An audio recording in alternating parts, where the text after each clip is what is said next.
Om Jnanatimirandhasya Jnananjana Shalakaya Chakshurunmilitam Yena Tasmai Shri Gurave Namaha.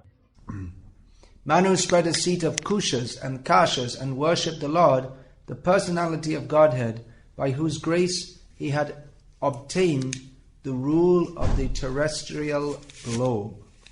In other words, the earth.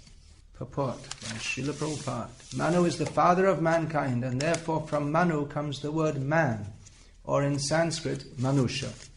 Those who are in a better position in the world, having sufficient wealth, should especially take lessons from Manu, who acknowledged his kingdom and opulences to be gifts from the Supreme Personality of Godhead, and thus always engaged in devotional service.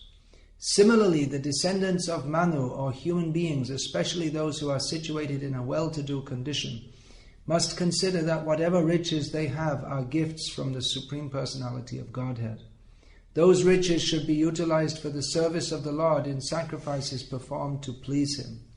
That is the way of utilizing wealth and opulence. No one can achieve wealth, opulence, good birth, a beautiful body, or nice education without the mercy of the Supreme Lord.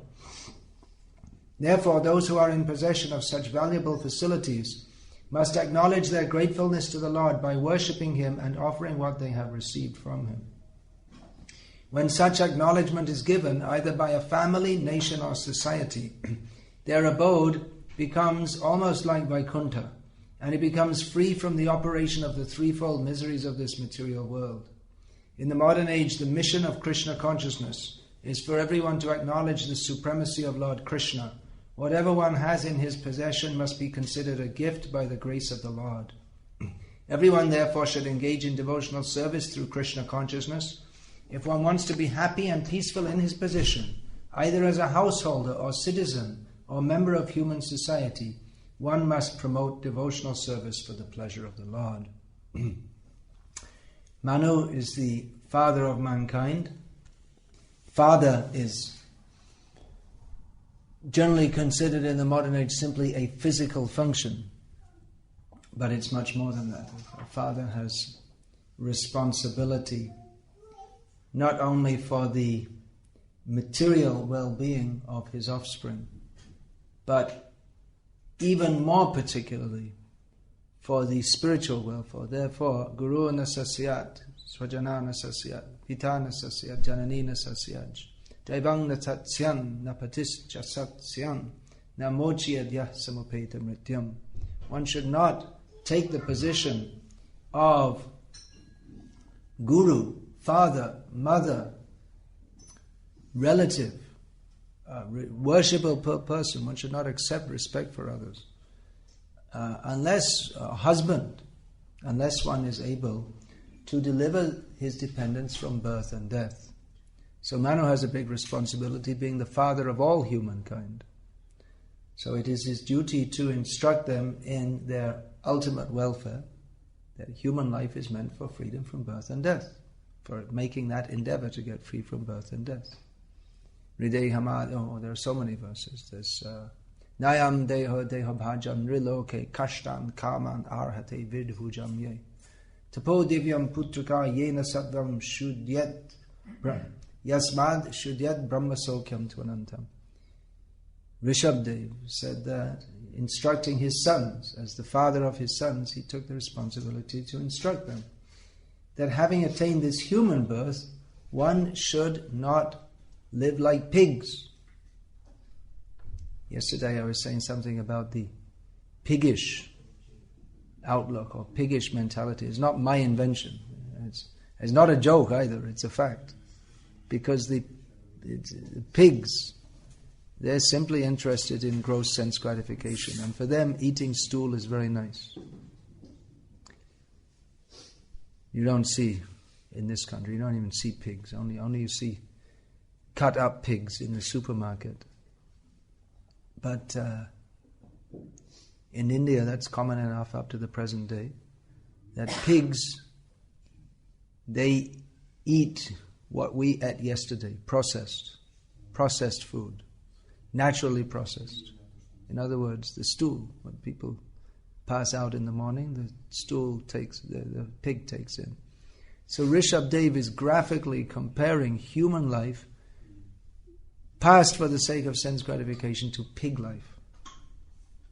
You may think, well, this is very insulting. We're very aristocratic and we have nice buildings and we have etiquette, just like in good British etiquette. There are important rules. For instance, when you are sitting at the table to eat, don't put your elbows on the table. And make sure when you're eating soup, you have to tip the dish away from you, which is ridiculous.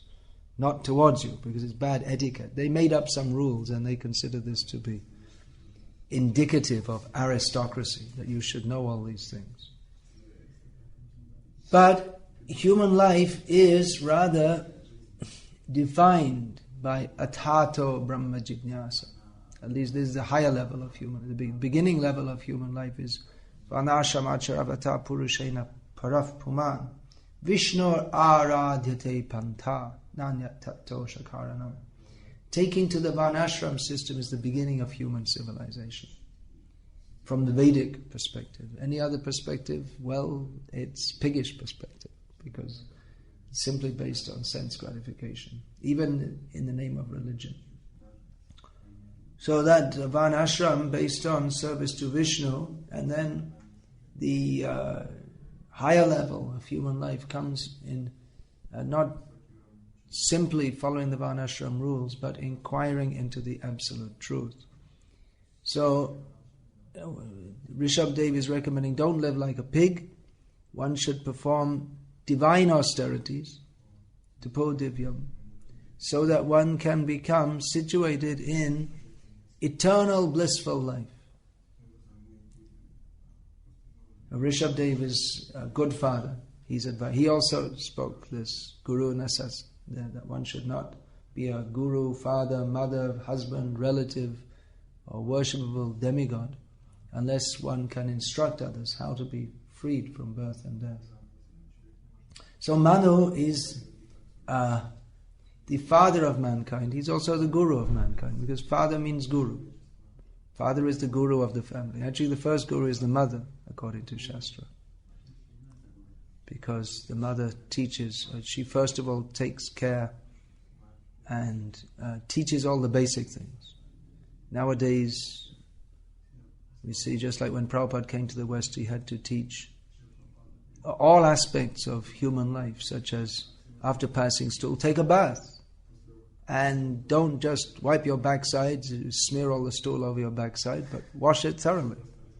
And so many things Prabhupada taught. It is not the mantra guru, or one who gives the mantra upadesha, the spiritual knowledge given in the Vedic mantras. It's not his duty to teach that. That's the duty of the mother, especially teaches all these things. So she's called the first guru. And she not only teaches these things, but gradually teaches some basics of Vedic culture. Bow down to superiors. Yesterday you were asking about that, about bowing down. Yes, that should be done. Even the superiors are not devotees of Vishnu. But we see Prahlad Maharaj, he didn't follow Hiranyakashipu's instruction, but he bowed down to him. So that's good culture to maintain. It's good to respect elders. So the mother teaches all these things, gives a basic idea of God consciousness, and that is further imparted in childhood by, of course, the father. So he's the guru of the whole family. That's not just symbolic. You don't just say it like that, but actually the father is actually supposed to teach the wife. You say that the wife doesn't go to Gurukul, so I may think, well, they're not educated. Women are not educated in Vedic culture, but actually they are. But it's just a different system. They stay at home, and when they marry, their husband, who's been educated, he teaches them whatever he learned. That's what they're supposed to do. In essence, of course. So, your husband is the guru to the family, and then there are gurujan, the gurus, all elder persons and respectable persons, brahmanas. So in this way one learns, one acquires general knowledge of the Vedic culture, and who is God, what is the purpose of life, and that is solidified and directed by the Diksha Guru. So Manu, he's Guru, both in the sense of being the father, he's the Guru of all mankind, because he's the father of all mankind. And he also fully discharges the duty of Guru by teaching. Here is being described about Swayambhuva Manu, who is one of the Dwadash Mahajan, one of the 12 great personalities, who are cited by Yamaraj as authorities on Bhagavad Dharma, Krishna consciousness. So we find that the Manus, they instruct in detail their sons, as in Bhagavad-gita we find that Vaivasvata Manu, another Manu, he heard directly from Krishna. Ivang vivasvate yogam proktavana hamavayam vivasvan manave prahur manor ikshvakave bravit. So the son of Vivasvan is Vaivasvata Manu, and he being the father of humankind in that Manvantara, that age of Manu, and he gave this knowledge to Ikshvaku, who passed this knowledge down through the chain of kings. That's a parampara of kings, that's the Surya dynasty, coming from Vivasvan, in which Lord Ramachandra appeared. So Swayambhuva Manu, he is as the father of mankind, he is a guru not just by precept, but by practice also. Teaches by his personal example. That is the definition of guru. Acharya. Acharya means one who teaches by example. Achinoti yash shastrani acharya stapayati api swayam acharate yasmad acharyastena kirtita. The definition of an acharya is one who acts according to Shastra, teaches according to Shastra, and inspires others also, or to act according, or directs others how to act according to Shastra. So Manu is an acharya. He acts in a manner for the benefit of others, but that is natural. It's not that an acharya he thinks I have to act like this so others will be benefited. But the natural behavior of a pure devotee is that which is worth following by others. Because a pure devotee is naturally satatam kirtiyanto mang yatantascha judavrataha namasyantascha mang bhaktya nitya yukta upasate. Pure devotees are always engaged in glorifying Krishna kirtan.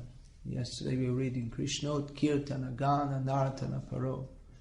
The 6 Goswamis of Vrindavan were very much attached to, they loved to always glorify Krishna in loud voices, singing his names and dancing. So Satatam Kirtayanto Mam, and endeavoring with great endeavor and determination in Krishna consciousness, not just to kind of take it easy, relax, don't strain yourself too much. We don't hear pure devotees saying like this. They're personally fully engaged in Krishna's service, endeavoring with great determination and offering obeisances to Krishna. In this way, always fully engaged in Krishna's service. So for pure devotees, they set an example by their behavior. But it's not that they're thinking, now I have to do this, now I have to do that. But the rules, we say that the pure devotees don't have to follow the rules and regulations of devotional service. They don't have to. The rules and regulations are to help one fix one's mind on Krishna. Smartavya satatam Vishnu, Vishmartavya najatu chit, sarva vidhi nishedasya, etaya eva kinkaraha. All the rules and regulations of devotional service are based on two principles. One is to always remember Krishna, and the other one is never to forget Krishna, which means the same thing, but it's just emphasis, just to emphasize. Practically one principle. So all the rules and regulations are meant for that. So I may think, well, the pure devotees, they don't have to follow this. We hear that because they're already thinking of Krishna, so they don't have to follow the rules and regulations. So what happens? One day you wake up and ping, ding, I became a pure devotee. Okay, now I'll sleep all morning. No need to get up and go to Mangalarti or chant Hare Krishna, because I'm a pure devotee, so I don't need to do. But rather, the rules and regulations, they not only help us to think of Krishna, but the rules and regulations are based on the natural behavior of what pure devotees do. So we have among the rules and regulations, we should chant Hare Krishna, but the pure devotees do that naturally, automatically. And we do, what's in the book? Okay, I have to chant, all right, okay. Pick up my beads and Hare Krishna, Krishna Krishna, Hare. Whew, how many more rounds to go? Finished. Thank God. Now I can do whatever I like. But the pure devotees, they're attached to chanting the names of Krishna. They don't have to tell them, you should get up early in the morning, but they don't like to sleep. We heard Nidrahara Vihara Kadi Vijito. They were reading yesterday, the 6 Goswamis of Vrindavan. They gave up eating and sleeping. It's not that they thought, let me give up eating and sleeping, but they're so absorbed in Krishna consciousness that they didn't even think. They forgot, just like it's described about Chaitanya Mahaprabhu, that he would eat, he would be reminded. His servant Govinda would say, it's time for you to eat. Oh, okay. He wasn't thinking. That's because of deep absorption. The example is given of the arrow maker sitting on the side of a road. He's so absorbed in making an arrow perfect and straight and sharp that the king goes by and he doesn't even notice. When the king goes by, there's his whole entourage, and bands and big noise and Maharaj ki jai ho, but he doesn't even notice because he's so absorbed. In the same, we sometimes have the experience where our mind is distraught over some bad news, or we're disturbed because of the way someone spoke to us or something like this, and we can't sleep at night because our mind is occupied otherwise. So the pure devotees, their mind is occupied with Krishna, and so they don't think to sleep. They're so eager to take the opportunity at every moment to hear and chant about Krishna. They think that every moment passed by without hearing and chanting about Krishna is a colossal waste of time. So the natural behavior of pure devotees is offered to the neophyte devotees as a regulated pattern to follow, so that by following it, we may also gain the taste for hearing and chanting about and remembering and serving Krishna. So Manu is a pure devotee. Here's Swayambhuva Manu. And it's described how he worshipped the Lord in a regulated way, according to rules and regulations. Taking kusha grass. Kusha grass is not essential to worship Lord Vishnu. One may worship him simply by remembering him. But it is pure and it is liked by Krishna. Krishna likes pure things. So the devotees try to make everything very nice for Krishna, for his pleasure. Krishna likes kusha grass. He likes copper. He states, Lord Varahadev states in his Purana, it's recorded in the Purana, Varaha Purana, that he likes even better than gold and silver utensils made of copper in his worship. So sometimes devotees think, well, let's get some silver paraphernalia for worshipping the Lord. But he clearly states he prefers copper. Why? Well, he's God. He's a person. Everyone has their personal preference. He's also a person. So he likes that. He likes to play on a flute. It's also very practical for calling his cows and his gopis. So he could play any musical instrument he liked. He could sit in a studio and make synthesize music, or play a bass guitar or a saxophone or whatever he likes, but he doesn't like it. It's incongruent with his Leela, and he likes. He has the feeling, I am a cowherd boy. So he acts according to that. So he likes, here it's mentioned, kusha grass is very pure. So that is used by devotees in the service of the Lord. You can also sit on a plastic mat, but that won't be so pleasing to the Lord. Although it's not essential. The essential point is to offer everything with love to Krishna. But then if we do love Him, then we'll try to arrange things in the way that He likes. And Shastra describes that. That's why there are so many rules and regulations. We think, oh, so many rules and regulations. Why do I have to follow them? Because Krishna likes them. We're supposed to be serving Krishna. So many rules are there. Actually, not so many. For Vaishnavas, compared to Smartas, we have many less rules. Those Smarta means, you could say more or less what used to be called Hindu, but now Hindus have become simply, what is their Hinduism? But Smarta means to follow the Smritis. You don't know, but previously your family members, they were following the Smritis under the direction of the Brahmanas. The Smriti means the guidebooks for regulating how to behave. And there are various Smritis, Parashara Smriti, Manu Smriti is the most well-known. Hindu law is based on Manu Smriti. And Parashara Smriti, Yagyavalkya Smriti, Narada Smriti. These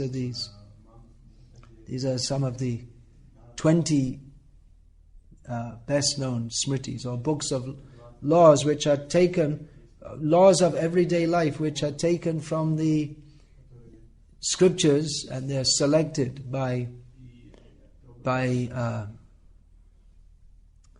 Smriti Acharyas, those who make them, as guides for people how to behave. And so, because in the Shastras there are so many directions, so they select certain directions which are suitable for certain persons in certain times and places. Manu is the all-encompassing one. Of course, Manu also, it only covers certain areas of human life. There are so many. And then and according to Sampradaya, in our Gauriya Sampradaya, we have Hari Bhakti Vilas, that's Vaishnava Smriti. In Madhvacharya Sampradaya, Madhvacharya wrote Sadachar Smriti. There are so many Smritis. How to behave according to Varna, according to Ashram. There's also not many, but there's at least one Smriti for Stri Dharma, how women should behave. So the Smartas, they have so many rules. In Bengal, the Raghunandan Smriti is everything.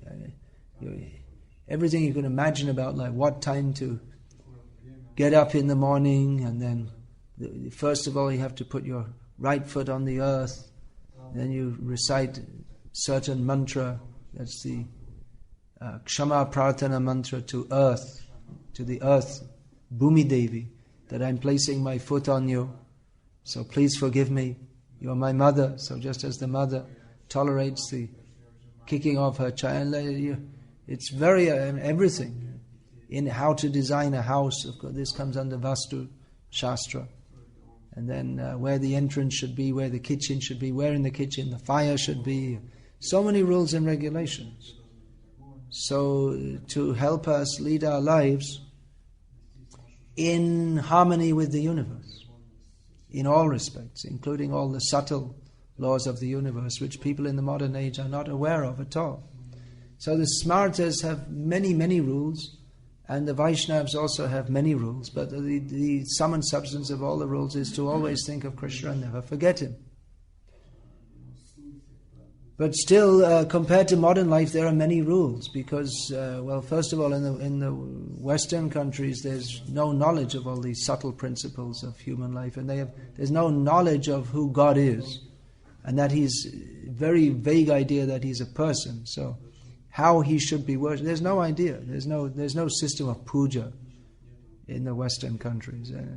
Even though they say God the Father, but they have no idea how to relate to Him or personally worship Him, and they even decry the personal worship of the Lord.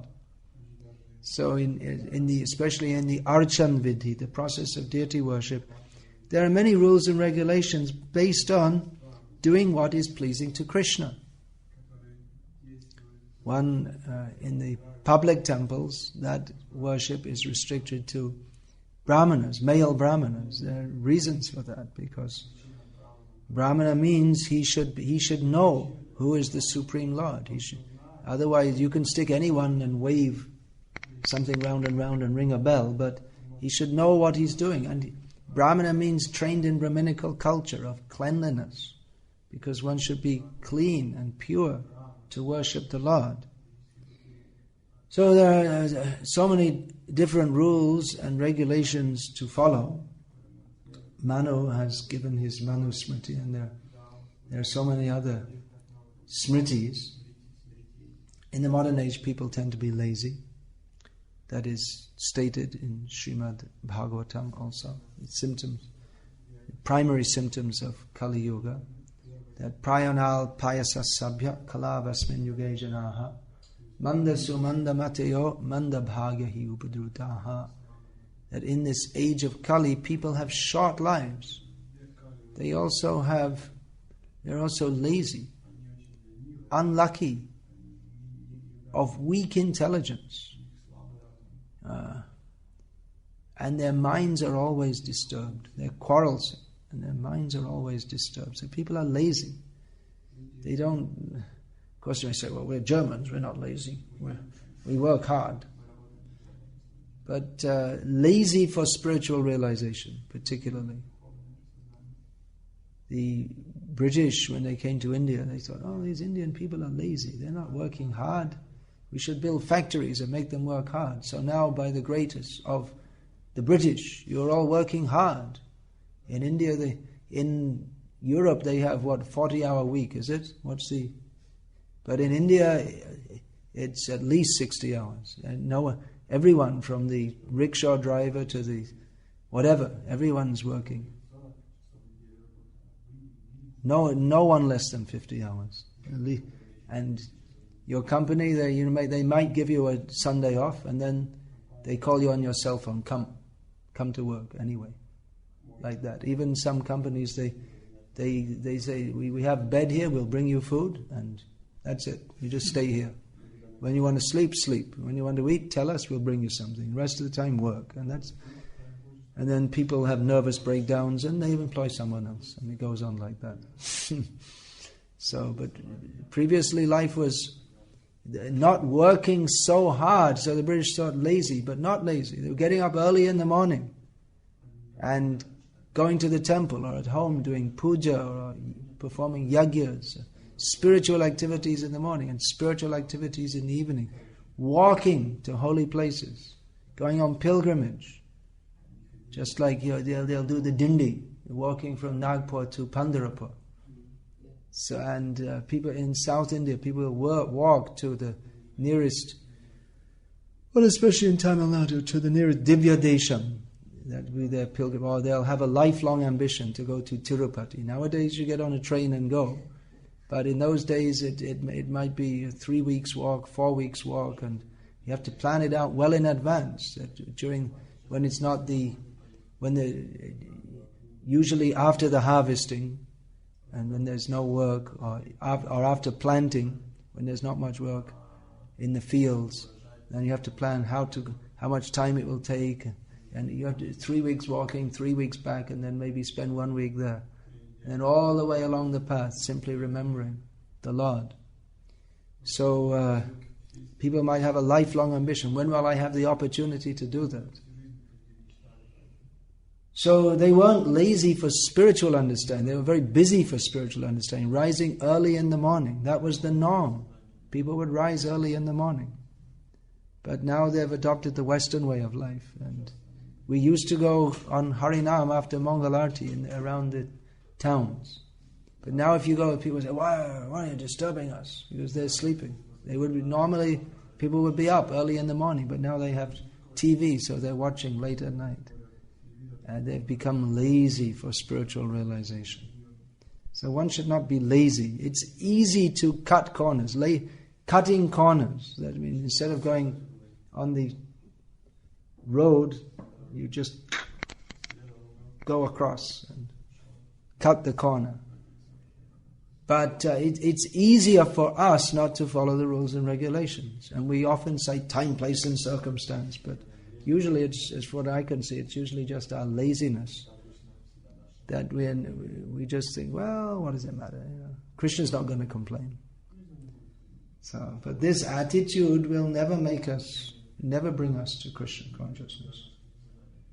We see that Manu, even though a self-realized soul, he followed the elaborate process of worshipping the Lord. So, if at all we are to perform deity worship, then we have to follow the rules and regulations. Sometimes we hear that somebody say, well, it's only Gaunitai. Only Gaunitai.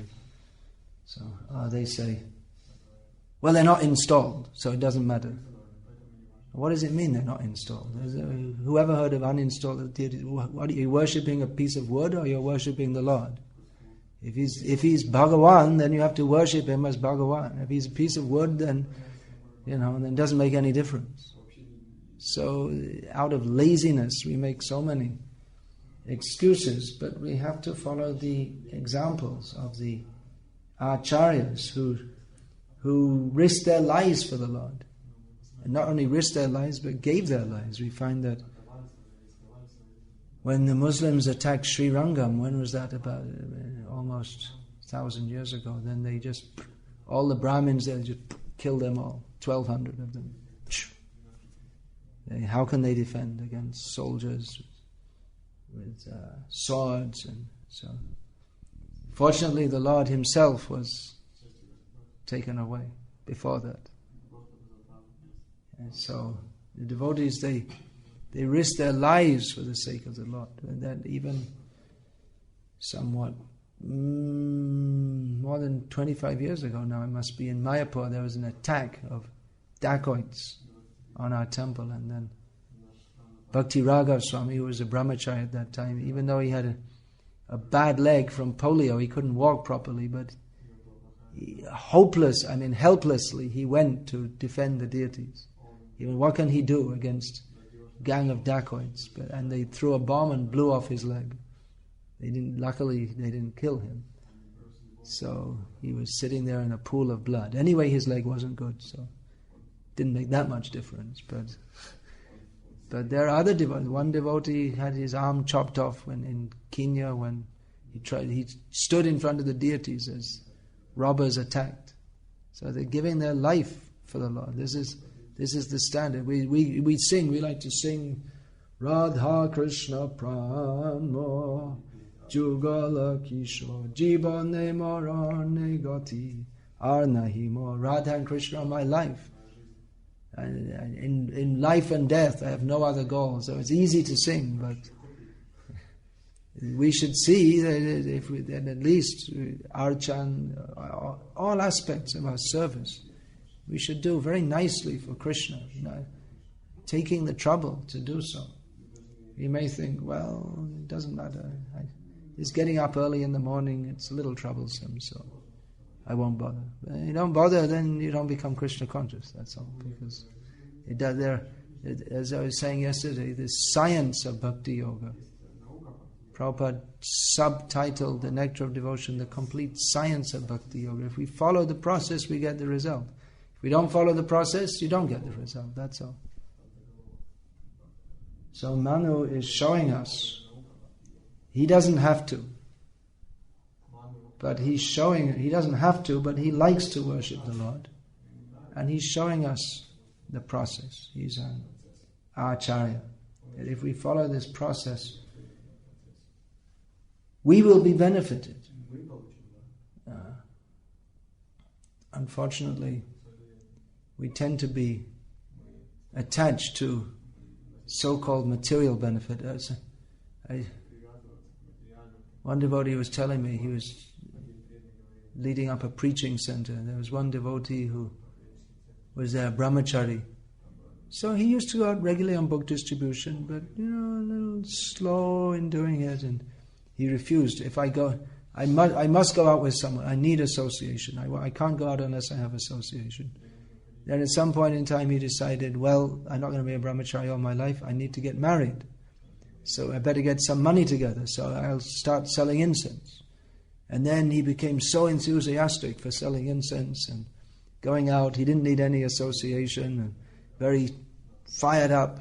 So his enthusiasm for distributing books wasn't so much for the sake of pleasing Krishna, wasn't so much as his enthusiasm for selling incense for the sake of establishing his home sweet home.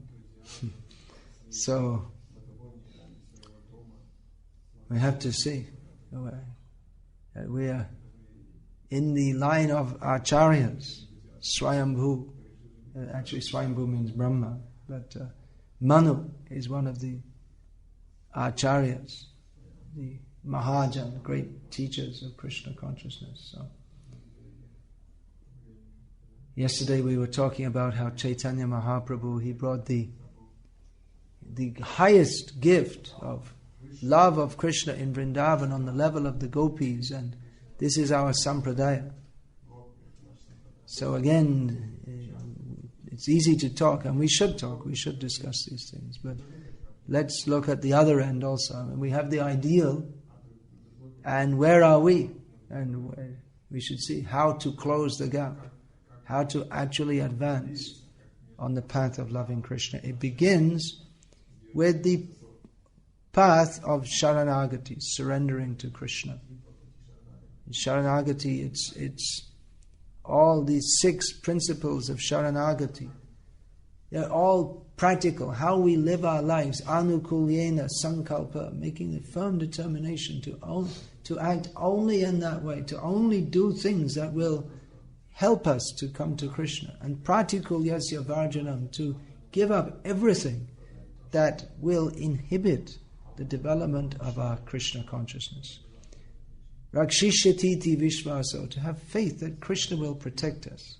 And goptritve varanam tata, that Krishna will maintain us. That means not going to different demigods, or even the idea that I have to arrange for my security in old age, and so.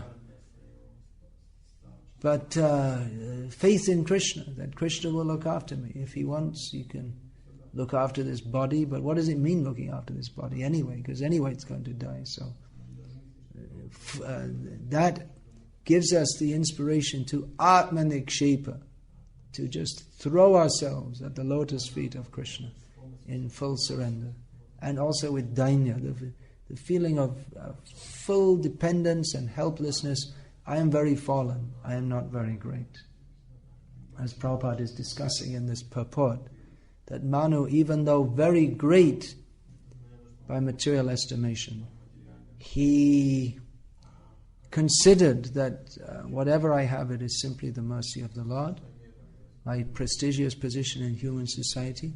So from this position, let me act in a manner to teach others about Krishna and not become proud that I am so great. So there are so many points that could be discussed here, but I don't have time because I have to go soon. So I'll leave you all to discuss it more tomorrow. But I'll take 1 or 2 questions if there are any, please. Yeah, you have a question? She was telling that it's important with a proper mood to worship the Lord. It's important to worship the Lord with a proper mood. Otherwise that won't be accepted as worship. Yeah. Unless one has the proper attitude, that won't be accepted. And sometimes it's not just a matter of, I was talking about following the rules and regulations, but even if one follows the rules and regulations but doesn't have the proper attitude, if he thinks I'm the best devotee, or if he thinks that the deity is an idol that is imbued with some mystic power, we have all these wrong attitudes, then that will not be accepted by Krishna. That's why Brahmana has to worship the Lord. He has to know who is Krishna by hearing. Brahmana means not just some thread thrown over his shoulder, but he's trained in understanding who is Krishna, what Krishna wants, how to serve him. both the procedures and the attitude with which to serve him. Yeah, so, what's your question? So the question is that seems like, for example, in our temple, it's very less devotees, and there's many temples, so there's always what to say about Brahmans. There's at all devotees. Oh, about deity worship? Well, actually, in Prabhupada's time, when Prabhupada was here, when we set up small preaching centers, we didn't install deities. We had the Guru Gauranga altar, the picture of the Panchatattva, and then the picture of Prabhupada, and maybe the other acharyas also. And even to worship that, one had to be first initiated. That was the standard. Now we change the standard, and we're not following Prabhupada's. Or not only Prabhupada's, but in any sampradaya, one has to be Brahminically initiated to worship deities. But anyway, So? Anyway, You have uninstalled deities? What is the practical thing? I don't know. Ask your GBC. Or see what Prabhupada said. I don't know, but it wasn't the standard. And Prabhupada said that before installing deities, it's right in his books, there have to be at least 12 initiated brahmanas. It's right in his books. Read his books, you'll see. So we got around that by worshipping but not installing, which is another weird idea. You kind of, one hand you're pretending to worship, on the other hand you're pretending that they're not really deities. It's so strange. I've seen in Russia they have even uninitiated devotees worshipping. They're Brahmins, but they're too lazy. They don't want to do. So why did they accept their Brahmana thread? Prabhupada said one time, he said to one GBC, you go among all the Brahman-initiated devotees, ask them if they know the Gayatri Mantra, if they're chanting. If they don't, take it back. Convert them back to Shudras. Prabhupada wanted this Brahminical initiation taken seriously. And he was very serious about deity worship.